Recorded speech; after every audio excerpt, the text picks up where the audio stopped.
যে প্রধানমন্ত্রী নিজের টর্চারের শিকার, তারা কেমন করে এই আইন বাতিলের পরামর্শ দেয়? মাননীয় স্পিকার, এই সংসদকে যদি বলতে হয় তাহলে বলতে হবে মুসলিমদের মিলন মেলা।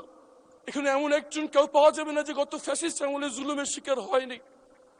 আমি গুমের ভুক্তভোগী যারা ফিরে আসছে তাদের পক্ষ থেকে, গুমের ভুক্তভোগী পরিবারদের পক্ষ থেকে একটি বিষয়ে দৃষ্টি আকর্ষণ করছি।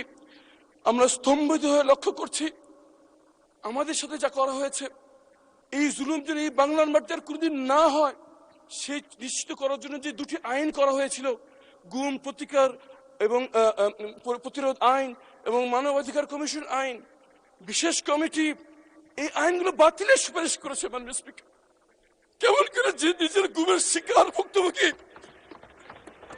যে প্রধানমন্ত্রী নিজের টর্চারের শিকার, তারা কেমন করে এই আইন বাতিলের পরামর্শ দেয়? মাননীয় স্পিকার, আমরা জানতে চাই কাদের কাদের। ধন্যবাদ।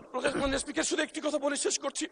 আমাদের ভুক্তভোগীদের পক্ষ থেকে আমাদের আবেদন, যদি সরকার কোনো পরিশোধিত করতে চায় এই আইনটিকে আগে অনুমোদন দিয়ে আইনের রূপান্তরিত করুক, পরে সংশোধনী বিল এনে তাকে সংশোধনী করা হোক। যদি সেটা না করা